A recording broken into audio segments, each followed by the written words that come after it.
السلام علیکم ورحمۃ اللہ وبرکاتہ. امید کرتی ہوں سب خیریت سے ہوں گے.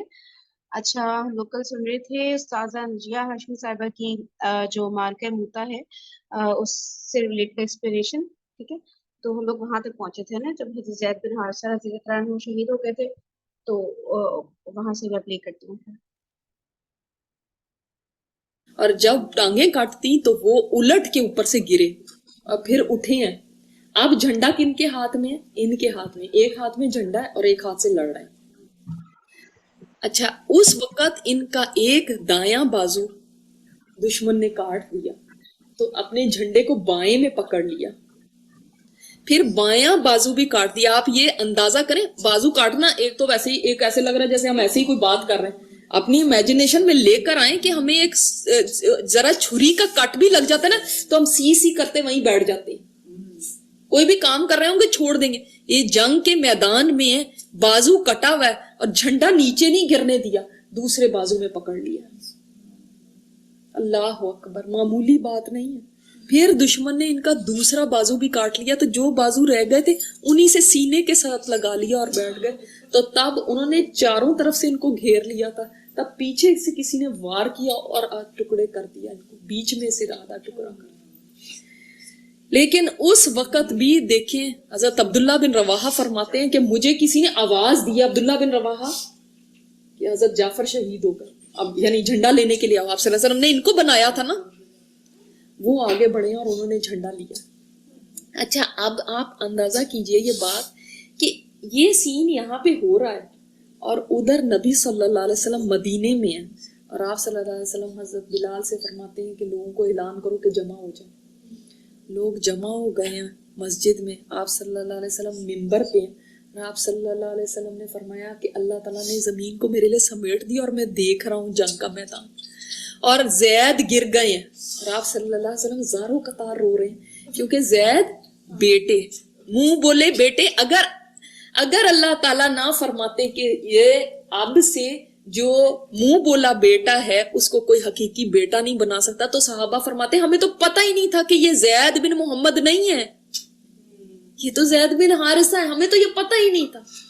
اور آپ صلی اللہ علیہ وسلم نے پھر فرمایا کہ جعفر گر گئے.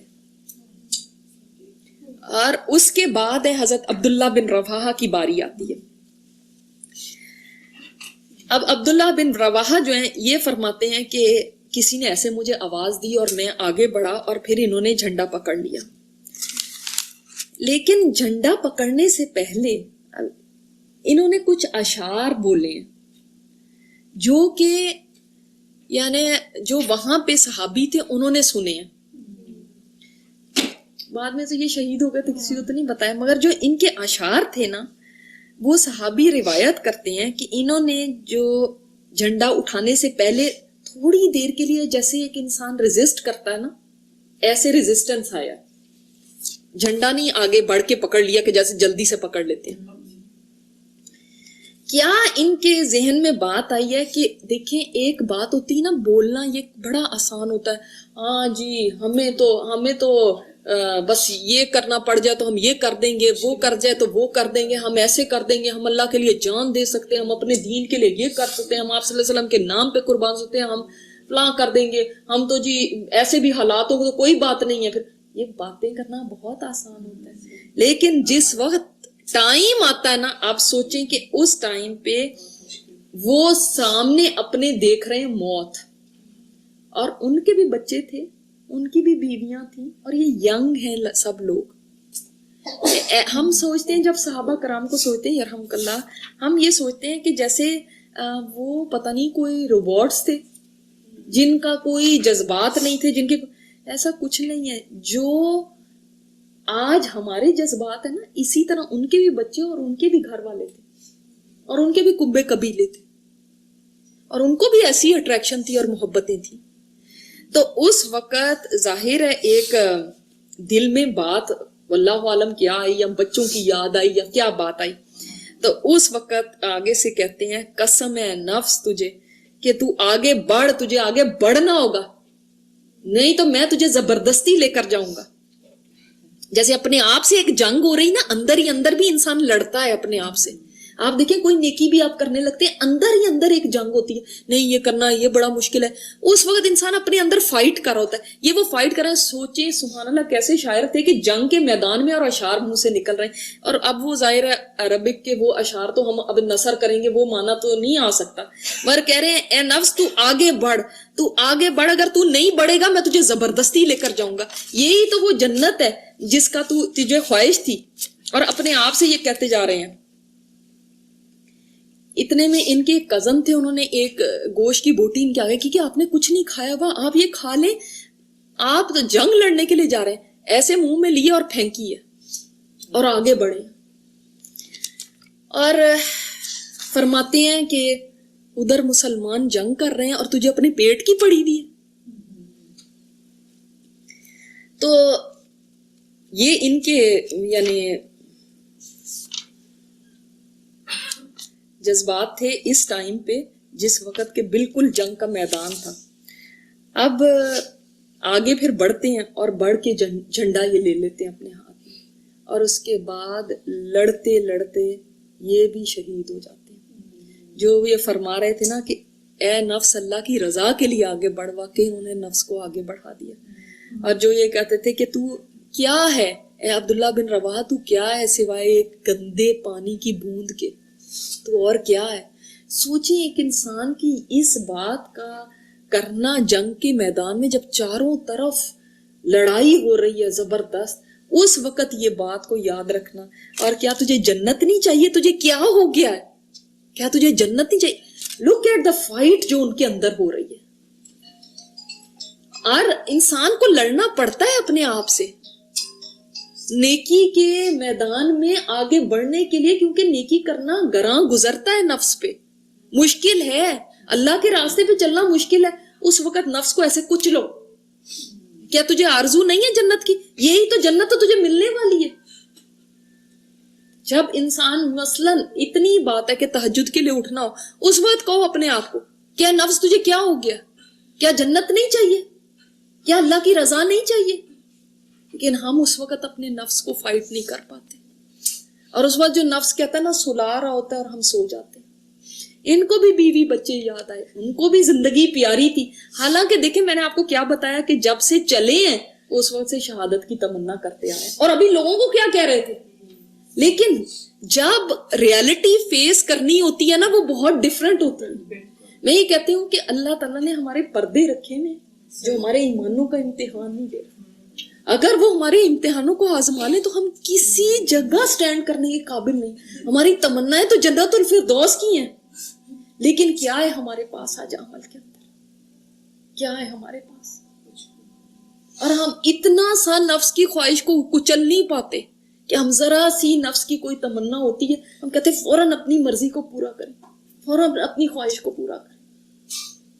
یہ جب میں آپ کو بس پڑھانے کے لیے یہ سارا تیار کر رہی تھی, میں پورا دن میں اتنی ڈسٹرب رہی اور مجھے ایسے لگ رہا تھا جیسے یہ آج ہو رہا ہے. ابھی تو آپ آگے دیکھیں گے نبی صلی اللہ علیہ وسلم کے اوپر کیا گزرے. یہ وہ لوگ ہیں جو بگ نیمز تھے, یہ وہ لوگ ہیں جنہوں نے بیعت عقبہ پہلی والی اولا کے اندر حصہ لیا, تب بھی وہ اس وقت ٹھٹک گئے. تو یہ دعا کریں کہ اللہ ہمیں آزمائے نہ, ورنہ ہم کیا ہیں جب صحابہ کرام کے ساتھ ایسا ہو سکتا ہے. اور صحابہ بھی انسان تھے.